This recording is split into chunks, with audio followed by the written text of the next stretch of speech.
Hello guys, আসসালামু আলাইকুম। আজকে আমরা বানাবো চিকেন কষা। কীরকম করে বানাই দেখতে থাকুন। এদিকে একটা কড়াই বসিয়ে নিয়েছি, কড়াইতে দিয়ে দিচ্ছি সরষের তেল গরম হয়ে গেলে এখানে দিয়ে দিলাম আলু যদি না খান স্কিপ করতে পারেন। এদিকে আমি আলুতে দিয়ে দিচ্ছি লবণ দিয়ে এটাকে মিক্স করলাম।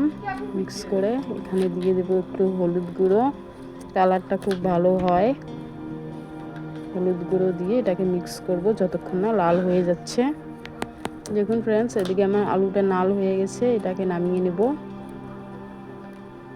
দিয়ে দিলাম ওই তেলে পেঁয়াজ কুচি, কটা রসুনের কোয়া দিয়ে এটাকে ভালো করে মিক্স করব। এখানে দিয়ে দিলাম একটা তেজপাতা আর একটু লবণটা স্বাদ অনুযায়ী দিবেন। দেখুন এদিকে ভালো করে মিক্স করে নিয়েছি লবণটা দিয়ে। এখন দিয়ে দেবো এখানে হলুদ গুঁড়ো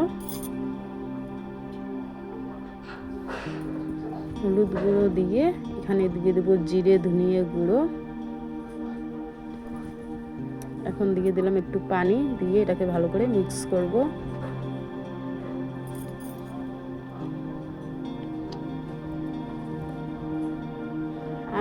আমাদের চিকেনটা একটু বেশি নিয়েছি, সেজন্য মশলাও অনেকটা বানাচ্ছি।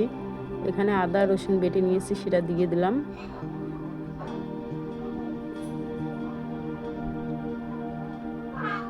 এখানে দিয়ে দেবো সরিষার তেল। আপনারা যদি কম খান তেল তাহলে স্কিপ করতে পারেন।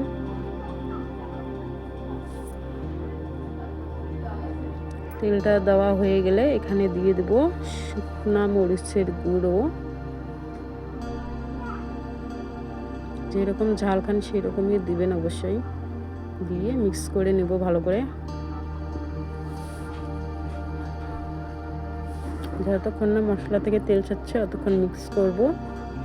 দেখুন ফ্রেন্ডস, এদিকে আরও একবার আমি নেড়ে দিচ্ছি। দেখুন ফ্রেন্ডস, এখানে মশলা থেকে তেল ছাড়ছে, আমার মশলাটা একদম রেডি। দেখুন মশলাটা একদম রেডি। এখানে দিয়ে দেবো এখন ধুয়ে রাখা চিকেন। দেখুন এদিকে দিয়ে দিচ্ছি। এখন এটাকে মিক্স করব।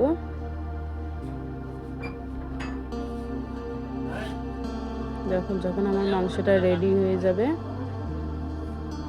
দেখো কত সুন্দর কালার আসছে। দেখুন ফ্রেন্ডস, এখানে এখন দেখুন ভালো করে মিক্স করে নিচ্ছি আলুটা দিয়ে।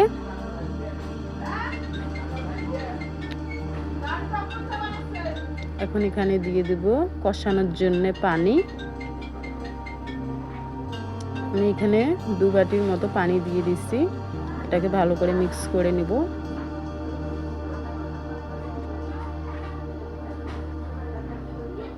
আপনারা কোথা থেকে দেখছেন অবশ্যই কমেন্ট বক্সে জানাতে ভুলবেন না। দেখুন এদিকে আমি মাঝে মাঝে নেড়ে দিচ্ছি। আমার চ্যানেলে নতুন হয়ে থাকলে অবশ্যই সাবস্ক্রাইব করতে ভুলবেন না। দেখুন ফ্রেন্ডস, এদিকে আমার মাংসটা একদম রেডি কষানো। দেখুন কত লবণীয় লাগছে না। এখানে একটু গরম মশলা দিয়ে দিচ্ছি। এখন নামিয়ে নিচ্ছি। দেখুন ফ্রেন্ডস, আজকের জন্য এটাই। Tata, bye bye.